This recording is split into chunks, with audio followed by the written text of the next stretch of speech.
All right, everybody. I hope you're all doing well. Hopefully you can all hear me just fine. As always, if you want to know when we're doing these live question and answers, like, subscribe. You'll know when we're doing these things, and hopefully we can get to your questions. Just a quick FYI, if we do get cut off early today, we're expecting votes to come up pretty soon here. And so in that, let's get to it so that hopefully we don't get cut off early. I want to start with 3 subjects as we normally talk about, and then we'll go to your questions. First subject that I want to talk about today, it's the big bill on the floor of the House of Representatives this week. It's what's known as the Strategic Production Response Act. This has to do with the Strategic Petroleum Reserve.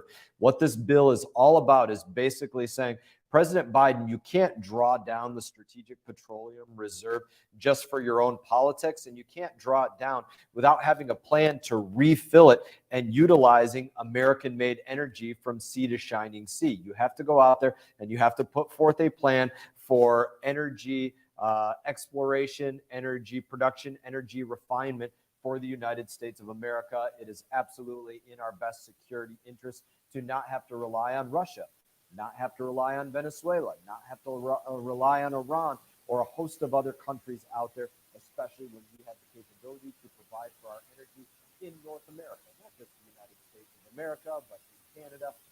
We obviously saw what happened with the XL pipeline.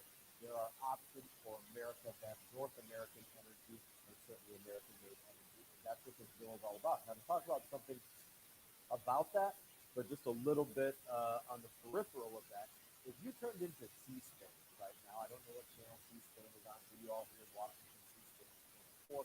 If you turned into CSpan, you would see something different going on than what has gone on since I have been in Congress. Here's what that difference is. I have it up next to you. You would see very vigorous debate and amendments, just amendment after amendment. I want to say there's something like 140, 150 different amendments that have been proposed bipartisan.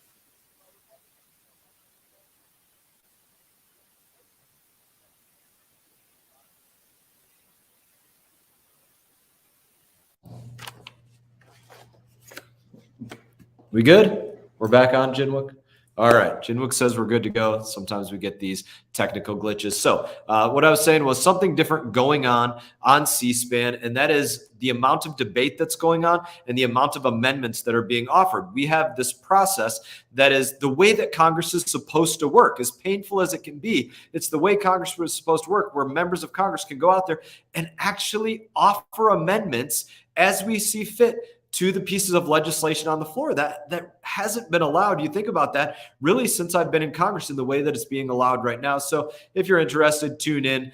Feel free, go and take a look at that. I was given one example to say how sometimes these amendments, they can seem silly or ridiculous. Here's one example that we wrote down as one of the most ridiculous amendments: an amendment to require a report on oil and gas companies' contributions specifically to campaigns. Now, that's not the most ridiculous thing in the world, but is it something that's specific to having energy production here in the United States of America? This is the report of Exxon or Shell or BP, or I don't even know which one of those are parts of the same companies or conglomerates or things like that. But, that's an amendment that was offered to this bill. It's certainly Representative Tlaib's right to offer that as an amendment, and it's everybody's right to vote yes or down on it. But the thing is, in the past, those kind of things haven't been heard. And certainly under Nancy Pelosi, she had those rules in place. And this is what the big fight was that was going on when you saw a speaker not being elected for that week here in the House of Representatives,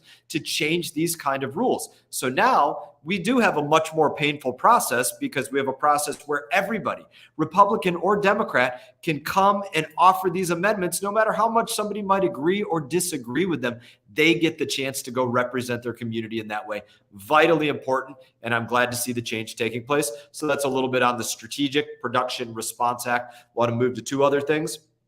Bill that I introduced this week, something that I've been working on since I have been a member of Congress. It was a campaign promise that I made before I even entered Congress, and this is a bill that we call the Veterans Access to Congress Act. When I first came in, I opened up an office, a satellite office inside of the West Palm Beach VA Medical Center. And as we did that, we started to have a host of things happen. We had veterans coming into our office to tell us this is something that's going right and they want to see it continue to operate in this way. This is something that's going wrong. Can we help them with that? Can we help them with their pension and claims issue? Veterans got to have one-stop shopping where they went to see their doctor or their primary care physician, but they also got to meet with their member of Congress at the same time without having to go to some other office. That was very helpful to a number of veterans, especially those that might have to be driven to their appointments because they don't drive for themselves anymore, depending on a host of different reasons. We opened up literally opened and closed hundreds of casework working out of the VA Medical Center. Another thing that we did that was very important there is we provided oversight of the VA. We would notice because I was walking in on a weekly basis, not just because that's where I get all of my health care. You may not know that I don't have special congressional health care. I get my health care from the Department of Veterans Affairs. I'm seen alongside all of my fellow veterans in the way that I make it a point to do so. But what I got to be able to see in having office hours there on a weekly basis is, was there appropriate security at the front door of the VA?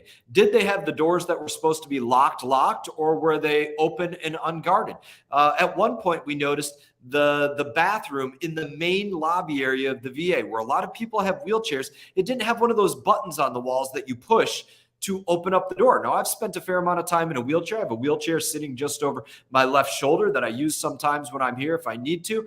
And I can tell you the difficulty in opening up a door when you're on something that rolls as you're pulling yourself towards it, it's kind of a difficult thing to do. So it's a big deal that you have those push buttons on the wall, especially in the VA Medical Center.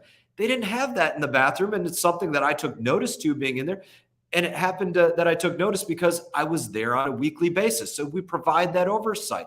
One of the other big things that we did is sometimes when veterans are dealing with their health care or pensions and claims issues, we had instances where people weren't treated respectfully or they weren't being received in the appropriate way. And those can cause moments of crisis. It unfortunately has been the case in history that veterans have gone to the parking lot and taken their lives in the parking lot. That's taken place. But what if we literally had take place with having an office there? Veterans came into our office. They were extremely upset about something that had happened. We spoke to them about it, de-escalated the situation to a healthy point, and then took those veterans and walked immediately to the director's office of the VA hospital so that we could actually get their situation dealt with immediately, not a day later, a week later, a month later, but dealt with it immediately in that moment and de-escalated it from a moment of crisis to something productive. Why am I talking about all of this Veterans Access to Congress Act? Because yet again, the VA has seen fit to kick me out of the VA, not kick me out of there from getting my health care, but kick me out of there from being provided a space to meet with our veteran constituents to help them deal with their issues. That's a big problem. And to tell you, this is not a uniform standard. There are VA hospitals in Florida, Orlando VA, other ones in the Tampa area that they are, as we speak, they are providing memorandums of understanding with their members of Congress saying, okay, we'll let you have this space on Monday from 8 a.m. to 4 p.m., things like that. It's not a uniform standard. I just think our particular VA doesn't like me being up their back end. They don't like the oversight that I provide. And so in that, they're kicking me out of the VA hospital. That's what this bill goes to that we passed through Congress several times. We just haven't been able to get it through the Senate and over the president's desk. And that is to say that the Department of Veterans Affairs they have to provide a space inside of the VA hospitals for members of Congress to meet with their veteran constituents and help them deal with their issues, whether VA or IRS or Social Security related or anything else. They have to give us a space to do that, make that uniform across the board. And so again, that's something that we've been working on. We've been able to help a lot of veterans with that, and we hope to be able to continue to help veterans with that. Give you one other quick thing on that. The excuse the VA gave me in their recent letter about why they had to kick me out was they said they only want clinical entities inside of the VA. Now, why is that total crap? Because there's a Starbucks in the VA. There's an AAFES in the VA. There's places to get haircuts in the VA. The VA unions have an office space in the VA. I want to say about 2,000 square foot VA union office. But in that, us helping with their pensions and claims issues and things like that, they didn't see it as pertinent. Last subject I want to talk about before we go to your questions: Herbert Hoover Dyke and discharges out of Lake Okeechobee. Herbert Hoover Dyke, officially repairs have been completed. There was a ribbon cutting that went on this week. I wasn't able to be there at the ribbon cutting because I'm up here in Washington, D.C., doing the work of We the People, casting votes, working in the office here. So obviously I can't be down in Florida and up in Washington at the same time. Why is that important, and why should we tie this into what's going on with discharges into the St. Lucie River as we speak? So Lake Okeechobee, because of the repairs of the Herbert Hoover Dyke, can now be kept at a higher level, especially going into summertime. Let's say 18 to 19 feet potentially at the very top before it starts to crest, before discharges have to take place. Now, that matters. That means we could have potentially less discharges. This is something that I've been fighting for years, to get the dollars to finish repairing the Herbert Hoover Dyke and things to get that expedited. So I'm ecstatic to see it finally completed. Why are we having discharges right now into the St. Lucie? There's an important reason. I hate all discharges. We deserve 0 discharges to the St. Lucie, but I can't sit here and say that the Corps of Engineers wasn't thoughtful in what they are doing right now with these discharges. Right now, we're getting about 500 cubic feet per second. I want 0 cubic feet per second. Now, the reason they're giving it right now in January is because the lake has been sitting a little bit over 16 feet. That's very high for January going into February. The Corps of Engineers doubts that even with 500 cubic feet per second going to the St. Lucie, 2,000 cubic feet per second going to the Caloosahatchee, other cubic feet per second going down south, that they can get the lake down below 14 feet before we move into summertime rains, hurricane season. That's a very dangerous situation to be in. And that's why they're starting to do those discharges right now, to get the lake lower before we get into summertime. Because what is the Corps of Engineers worried about? The Corps of Engineers knows that the lake is disgusting and toxic.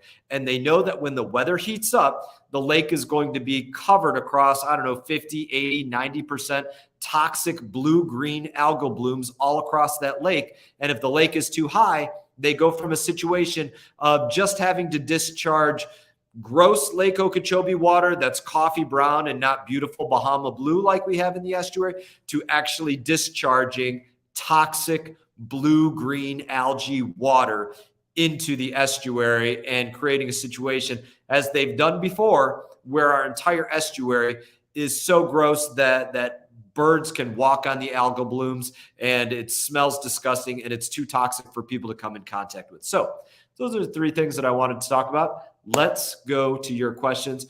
And if I look like I'm squinting when I'm reading your questions, it's because the computer we normally use for this, we had an update done and the system we use is not compatible for the computer we normally use. We had to, adjust Fire and do a different one.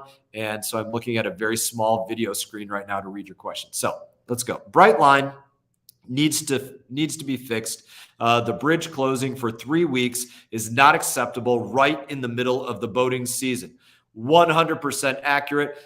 So for those of you that may not know what this question is about, Brightline and Florida East Coast Rail Line, their train bridge running over the St. Lucie River, they have requested from the United States Coast Guard, and there's another entity that will be involved. I'll explain that in a minute. The U.S. Army Corps of Engineers, they've requested that they close down the waterway, not they keep the bridge down for an hour or 2 hours while they do some work. They close it from, I want to say, April 11 to May 4 or 6 or 10, something like that. 3 weeks to a month, they're proposing to totally close off the St. Lucie waterway for all traffic going either direction while they do repairs to their bridge. That's unacceptable, to close off our waterway. I've made this comparison to the United States Coast Guard, saying, let's think about it in this way. If they have to close off I-95 or the turnpike because they have to do repairs on the turnpike, what do they do in that situation? They close one lane off and they allow one lane for people to still operate. That's sometimes what they do. Can they do that in this situation? Or they work primarily at nighttime, say between 9 p.m. and 4 a.m. when it's not a rush hour time for people to need to use the highway for commerce or transportation or a host of different things, and they work only at night. What is the reason that they are not working to do repairs only at nighttime and then putting it back together so that boat traffic can continue to go there? Why is that not happening? Probably because it costs more money and they don't want to spend more money in all likelihood to do that. That would be one of my guesses. Why are they not taking the pieces off that they have to repair, putting them onto a flatbed truck and taking them somewhere else and leaving the waterway totally open, and then bringing them back when the pieces are repaired so that they're not cutting off all maritime traffic? Or, they haven't been able to answer the questions, what kind of hours are they going to be doing on this? Are they closing it off 24 hours a day, but they're only working 8 hours a day? And of the 8 hours a day that they're on the clock, are they really not doing heavy labor, heavy work on this? We haven't been able to find the answer on that. Why don't they open up a separate area of that train bridge, take off some of the track so that some boats can go through there and work in this other section? There's a number of questions that we've proposed to Coast Guard, to Brightline about this, to do this in a way that doesn't totally close off traffic to our waterway, which is absolutely not okay. Other thing that I'll add to this, there's what's known as CFRs, the laws, the regulations relating to this.